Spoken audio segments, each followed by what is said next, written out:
Hey, what's going on, everybody? It's your boy Alex from TCG Discussion coming at you with my first place Mecha deck profile today. I want to first give a huge shout out to Chaos Chris. If you haven't seen him, go check out his YouTube channel for Dragon Ball. He has a lot of deck profiles, tournament gameplay, and discussions on upcoming cards. And I have him to thank. He messaged me in some of my comment sections on some of my videos, and I really liked like what he had to say about some things, and I decided to give it a shot.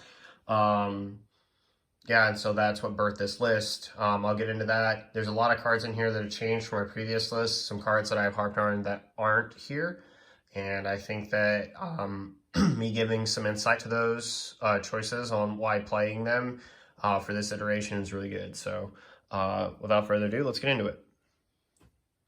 So, Mecha, not really going to explain what he does. If you do, I have other deck profiles, but we all know about this leader at this point. He's super good. He's one of the best yell leaders ever made, period. And to start off, we're going to play the 4-meta cooler. So this used to be Vegeta Unison of Fury. We are not playing that in the deck. I believe that Vegeta Unison of Fury has matchups where it just dominates, like I truly do. But I decided to run with this one today. One, not to have like kind of a finisher, but a card that netted me advantage. So this can activate main, draw a card, in using his +0 ability by taking an extra card in my drop area and filtering under it. I found that to be very, very useful. And then his rejuvenate ability comes up very quickly in this deck. So you play him in for 2, you filter under, you activate 1 extra card, and he can already rejuvenate. So I think that that's just really big. And, you know, if your opponent doesn't ever attack him, then all the extra cards in your drop area are just going to turn into free draws. So it, like, if you, like, think about it that in, like, net advantage, like, every flying Nimbus has draw 1 written on it. Like, you know what I mean? Like, that's kind of good. So, we went with this Unison for today. It actually performed really well when I played it. There was some times, though, where, like, if it was Vegeta Unison of Fury, like in my finals against Cell Surge, that deck just loses immediately to Vegeta Unison of Fury. Like, there's just almost nothing they can do. So, yeah. Next, standard cards. We play 4 Unite Assemble. It's completely busted in this deck. Not a lot to say about that card. And then standard for me, but probably not for other people, but 3 Basil.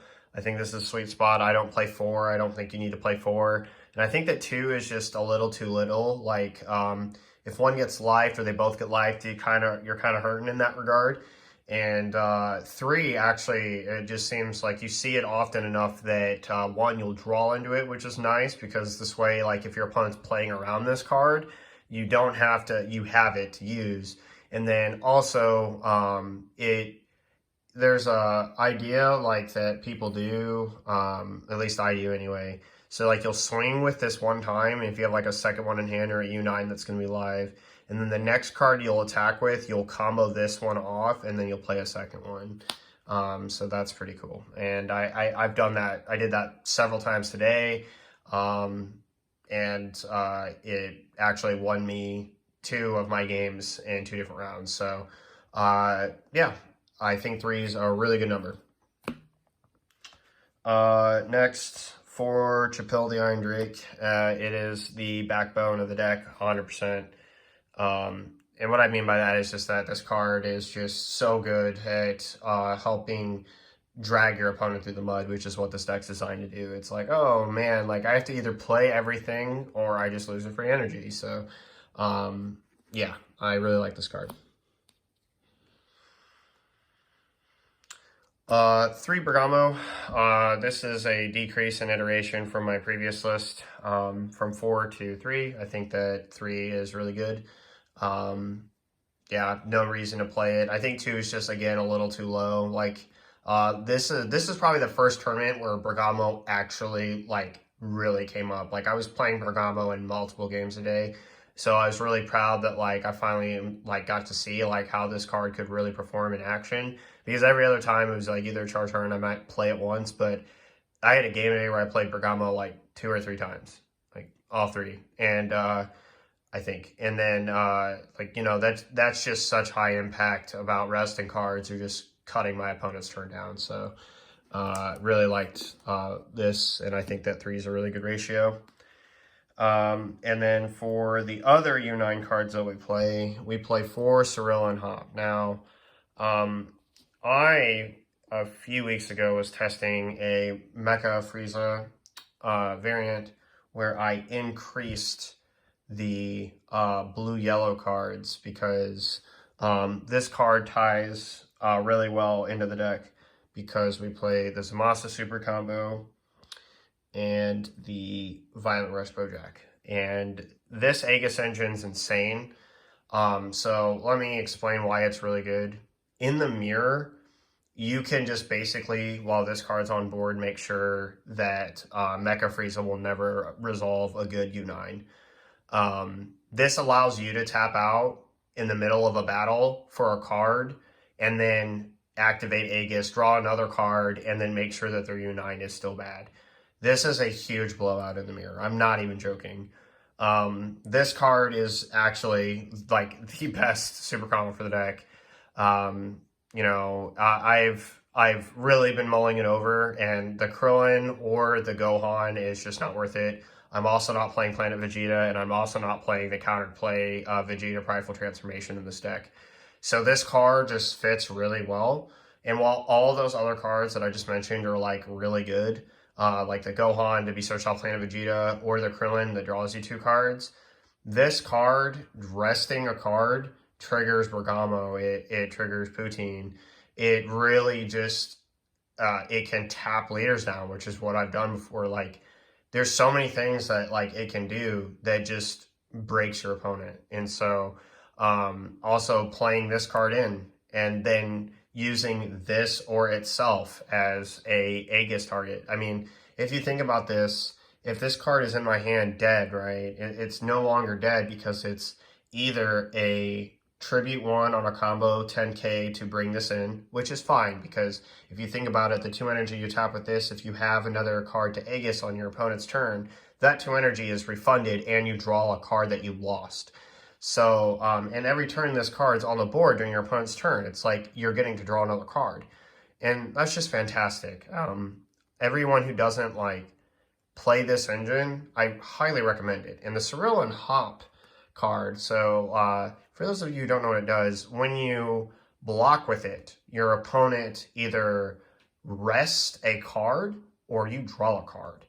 So it's not only blocking an attack, it can potentially take out another card, which is really good, or you net another card, which is really good. So like either way, U9ing that out is actually feasible, especially in a matchup where you know you want a blocker. So I'm really, really happy with this ratio. I'm so glad I was playing this. I was playing Resident Agent of Destruction, Bojack, Resident Agent of Destruction, and Cyril and Hop just fits way better. I mean, you can pull it out off of U9, which is nuts. You know, if you think about it, it's a defensive card that's basically going to have the same effect that Chapil does, or it's going to have your Basil effect to draw a card on play, which is really, really nice. And if you have a U9 card in play, this card's energy exhaust is negated. Like, so, and how many new U9 cards can you easily get in play? Like, so yeah, I just find a whole lot of value. This card can also trigger Bergamo. I think that this package is really good. If you guys are looking into it, I highly recommend giving it a shot. This is my Aegis package, and I think it is absolutely broken. And I know people took a look at Cyril and Hop and thought, oh, a 2-drop that can play it off U9 and it works with Aegis? Good. But I'm here to tell you that it's actually good. Like, that's not just a theory. That's put in practice. And for Bardock Raiders Warcry, yeah, this card's obscene in the deck. This card's nasty. Like, these 2 guys are best friends. Bojack and Bardock, like, they just feed off of each other. The fact that I can tap 2 energy for this card and then Aegis out of my hand to untap the energy that I played for this card and then play another one if I want to, on my opponent's turn is going to net me at least 2 draws and then a rest. And then the rest can trigger my Poutine. Like, it saves me from having to use extra cards, leader effect, so on and so forth. So this is just a really fantastic card. I can't speak enough about it in the deck. And you don't worry about the 2 energy costs at all because you have your Bojack. And then 2 of the card that I told you will be in every deck profile, and I meant it. Secret Identity Mass Saiyan, it's here again, and it is here to stay. Like, holy smokes. This, again, every single tournament I keep talking about how this card overperforms. This is probably the co-MVP of the deck. Today, I had a game where the real MVP at Vegeta's Final Flash, of course. Last round I was playing at Cell Surge, and there's a ton of cards with barrier in there. In game one, I decided to side these cards out because if you think theoretically, like, that makes complete sense to do. All the cards you could hit generally that you want to hit, for example, Path of Greatness, the new Goku that came out of Evo boosters that starts the whole thing, or the Gohan that gets to the Goku, they all have barrier. So it's not really feasible to hit. If you think of the boss cards they play, right? Like the 8 drops, Victory Strike. He was playing Cell Zeno instead of Victory Strike, which he had Victory Strike. He just decided not to play that one. He played Cell Zeno instead. Must be nice to have that flex option. But either way, you know, those cards can't be touched by this either. So it made complete perfect sense for me to side out game 2. I'm thinking to myself, oh, that's not going to be very good. Like, the only thing that's going to hit is like Gotens and Grandpa Gohan, and how often are they going to be on the board, really? Well, I forgot that Vegeta's Final Flash is really good, and there's a point where I was staring at my opponent's board. He had the 4-drop Goku and a Kami on the board, and I thought to myself, I have a Vegeta's Final Flash in hand. If I had Secret ID, this would be really broken. So I lost game 2, but it was like really funny because he had Cell Zeno and he had the 8-drop U7 Goku, and he swung at me and I released from Evil the Goku, and then Mecha Frieza Leader tapped the Cell Zeno. So like, it was really good. But anyway, game 3, I brought back Secret ID into the main deck, and it blew him out of the water on his 4th turn. So he was playing behind because he had to combo some pieces to prevent himself from, like, I was just getting really aggressive with like this Bojack and a Chapil. And he took some time to peg my board down. But basically he ended on a board where he played Kami. And he had the 2-drop barrier Goku, and then for giggles to kill Chapil, he tapped out with the Path of Greatness. And I had like a really small hand. I had like 3 or 4 cards. Like, I just wasn't playing my cards that drew cards, and he was focusing them. So what I did was I swung with leader at leader, and I took a life for a Vegeta's Final Flash, and I tapped 1. And I literally turned off both barrier cards and then dropped Secret ID and took out all 3 cards. It was really broken. So, yeah, Secret ID overperforms yet again, and I can't say enough about how good the card is. So, yeah, really, really, really like that card. Onto the standard stuff. We got the 1 Poutine.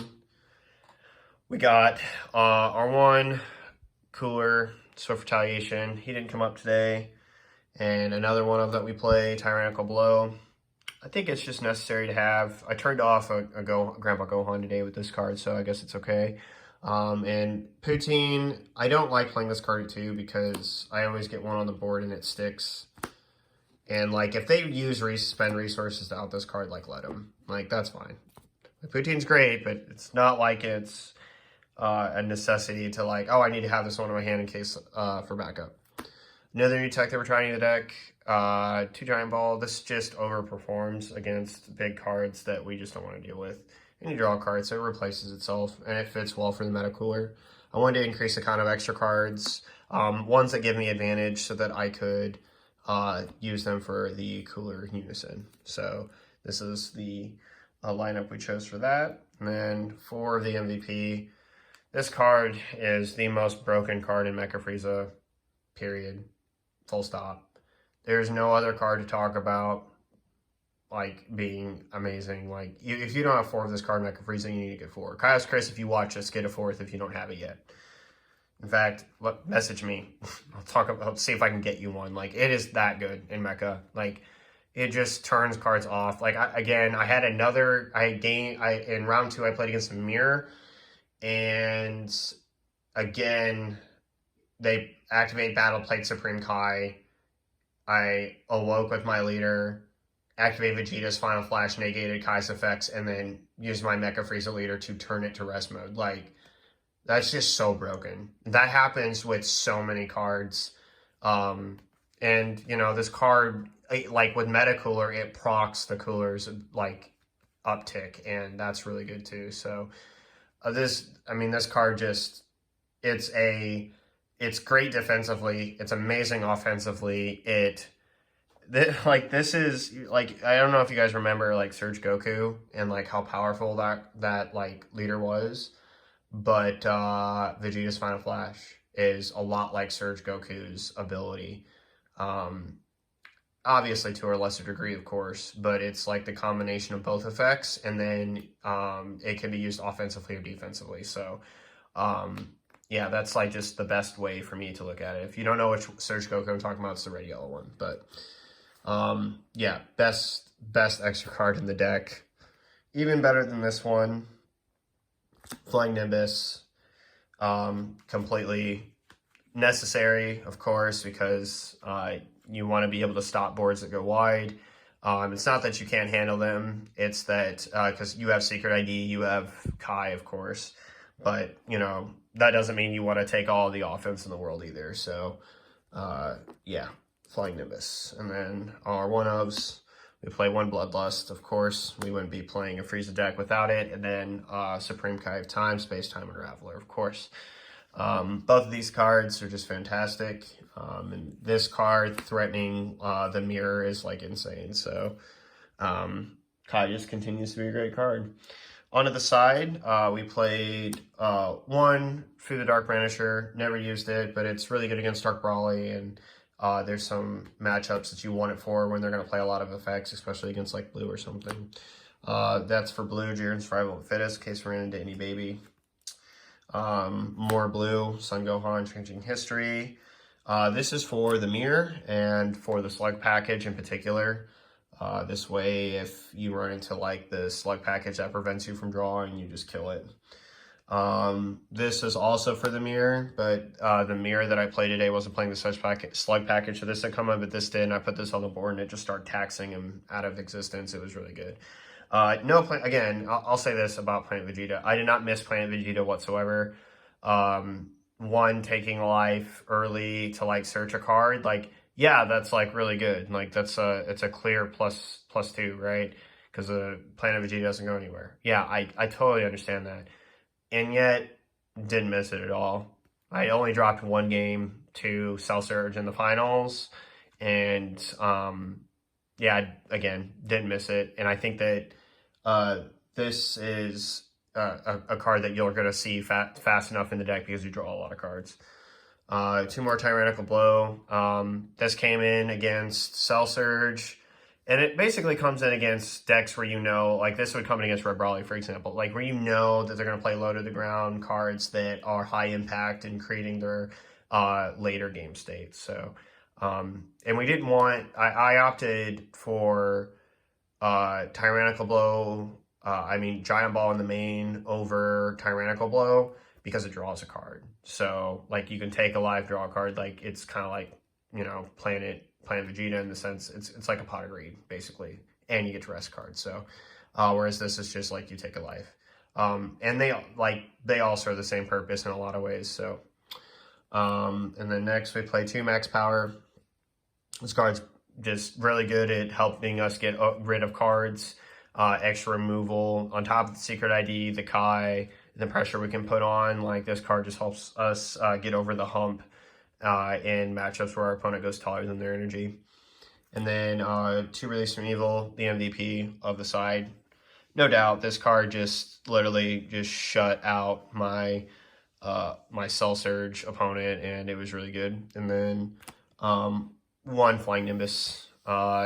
We bring it in against the aggro, and I think that the side was honestly pretty solid. It has a lot of versatility. There's lots of things like you can do, like so for example, if you're gonna play against red, you'll bring in probably like Nimbus. You can bring in bees. You know, if they go tall with certain cards like Red Brawly, for example, you'd obviously bring in the max powers. And that coupled with like Secret ID and like your other cards, you can just remove things so fast and quickly. For blue, blue, if they got it, blue, black against like Dark Brawly and stuff. Dark Brawly here, Dark Brawly here, Dark Brawly here. And then you can, you know, if you go up against like Black Vegex, you got this. You got Release from Evil. The cards that they would play above their energy cost for free, you might consider this because you can like hit the Vegeta, which free plays itself. Their 1-drops get negated by this, so there's just lots of ways to think to play the deck, and the side's pretty versatile to hit a lot of stuff. And as for green, you kind of just destroy green naturally. Like, it's just kind of like what you do, because all the cards they play are like super slow, and they generally have to tap out to play their cards, which just is like free advantage for you. But if you really had to, I mean, you draw so many cards, like Hand Destruction's really tough against you. And this card is really good against Orbit. Like, if they tap out and they think like, I can just, you know, play a card for free, well, no, now you can't. Like, this card would be good. These 2 cards would be good. And then if they go taller, then their energy, max power. So pretty much everything for the field. You know, it's a pretty versatile side deck. Let me know if you guys can come up with some other stuff that you would like to see in it, that you find in your testing or gameplay that's really good. So that's it for this video, guys. Thank you so much for watching. This has been my side and main deck of my Mecha Frieza deck that I got first place with today at B2 Collectibles. So shout outs to them. Other shout outs to Kyle's Chris for the suggestion on the Meta Cooler, man. That's all you. I tried it and I really liked it. I drew a lot of cards. Cyril and Hop was really nice too. I'm not sure if you were playing Cyril and Hop or if you were on that or not, but let me know if you see the video and it was. Shout outs to all my friends who went there today and played. It was fun. And shout outs to you guys for watching. I will see you guys next time. This is Alex from TCG Discussions signing off.